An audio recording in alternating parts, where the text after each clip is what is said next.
Okay, so let's start getting into some actual gameplay and see how this new GridZone thing works.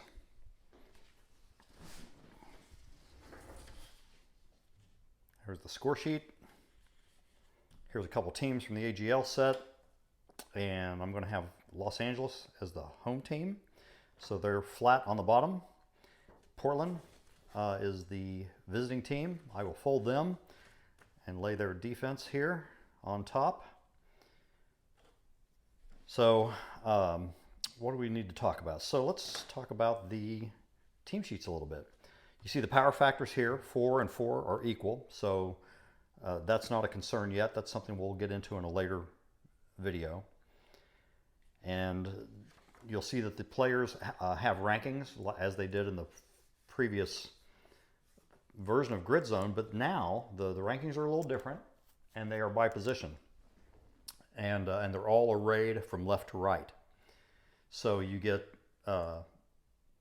look at the defensive line here: star defensive lineman, diamond, and spot. I call that the spot player. Same thing happens on the offensive line: star, diamond, spot.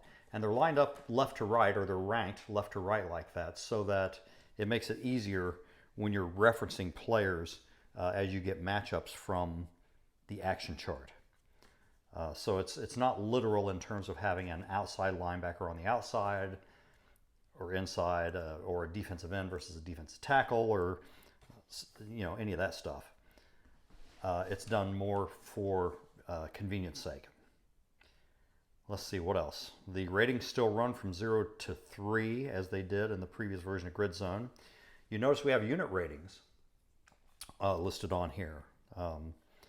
And that is so there are certain matchups that are not specific to individuals but actually pit two units against each other. That's typically the offensive and defensive lines to get certain results. So those are fun. Those are some neat things that we can do with a matchup method in this game. Let's see, what else? Let's talk about the dice. So, generally to start a play, I roll 3 dice, and the yellow die corresponds to the event chart. So if you roll a 6 on the yellow die, then you know the result is going to come off of this chart. You won't need those dice, you'll just need this one to see what the situation is off of the event chart. The event chart has your penalties primarily, and then some injury results on there. On a 1 through 5, since power factors are equal, on a 1 through 5, the rest of the results will come from the action charts. The black and white dice, black is for offense, white is for defense. Those are both red off of the current offense's play call chart.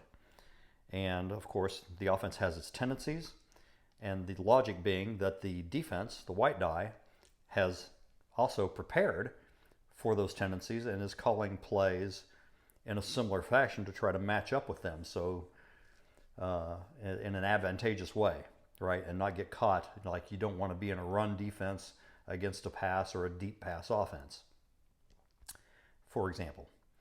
Okay, so I think that's enough to get us started. The 12-sider is used to get your specific situation on the action chart also.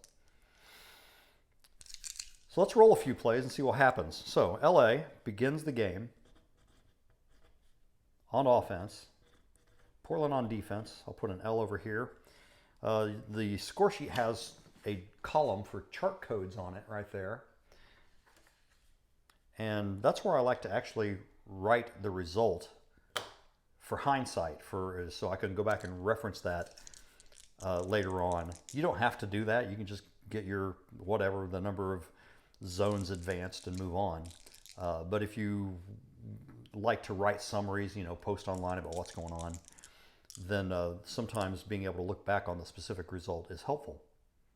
Okay, so here's a play. That 1 doesn't matter, only a 6 does. It's a 6 versus a 1, so this is a disparate result.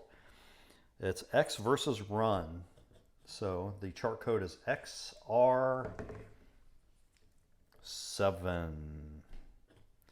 So we got the X chart is up here, and then the run column, the run chart is here, and then 7 right in the middle. And that gives us a matchup. And who do we have here? It's the Diamond Rusher, which is going to be Jake Cochran, greater than the Diamond Defensive Lineman here. They are both a 1. So that statement is not true. Since it's not true, we are going to drop down and take the secondary result, which is a gain of 1 for the Diamond Rusher as defenders swarm to the ball. So he gets a gain, but just barely. 1 point gain for the Diamond Rusher. You'll notice Jake Cochran, he's the star wide receiver, but he's also the Diamond Rusher on this offense. There's only 7 men. It's 7 versus 7 football. So the players, especially the skill position players, are asked to do more. They have to be more versatile. So that's it. We resolved a play. It was XR7, 1 point gain from a secondary result in which the 2 players involved were equal. Let's do another one. See what happens here. Maybe we can even do a drive. Let's see how fast it moves along. Oh, we got a 6, so we're going to the event chart. So the 2 6-sideds don't really matter. E10. That is a flag on the offense. That's going to back them up. So now they've lost the point they gained. I'm going to put -1P for penalty on the E10 result, and it is a minor technical or conduct penalty. If you want, for flavor, you could roll an additional die on the random player table and see which position, what player specifically, was flagged. That's up to you whether you do that or not. There's no particular tendencies mechanically for that. So now, after 2 series, 2 sets of downs, we have LA has moved forward, and now they've moved back because of the penalty. What else is going to happen? 5 and 5. This is a double X matchup. The result is 9. XX9. So it says the statement is X level of the spot wide receiver. So we have an X level of 0 for Roy Greer, greater than the spot defensive lineman, who's also 0. They're equal. So the answer is no. That statement is false. So we're going to drop down to the secondary result where it says pass is complete for a 2-point gain, and the spot wide receiver suffers a big hit and he's stunned. Wow. So 2-point gain for spot wide receiver and a stun. So we know that LA is on offense here, and the spot wide receiver is this position. It's the non-star wide receiver is the way that works.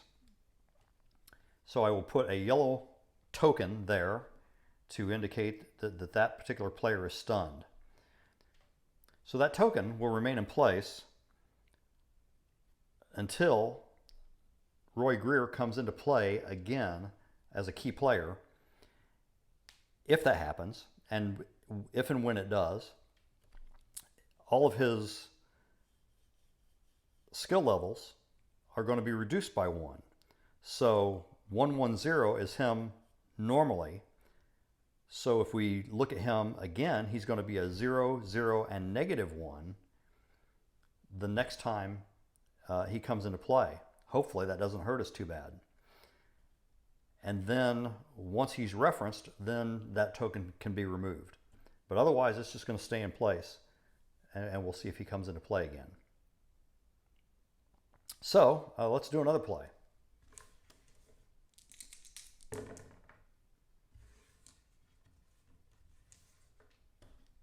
Six versus 3, X versus pass. We're spending a lot of time on this X chart. Oh, this is huge. All right, it is XP12 is the chart code. The quarterback, Adrian Hale. It lists 3 results here. And it says X level 1 or 2, which he's a 2. That's the middle result. Complete for 1d6 plus 3 to the star wide receiver. I'll just re-roll that event die. Look at that. 9 points. That goes all the way. 1, 2, 3, 4, 5, 6, 7, 8. That's an 8-point touchdown play to the star wide receiver. So he finds Jake Cochran. And I will put an 8 and circle it there. That indicates the distance and the fact that that ended the drive with a touchdown. And then they actually get 14 points converted for the touchdown play. When you break into the end zone, you get your 9 points traveled plus the 5-point bonus for punching it into the end zone. So at the end of the first drive, LA takes a 14-0 lead as Portland takes the ball. So we flip it like that, and then you start playing Portland's drive. But I think I want to stop there before this video gets too long.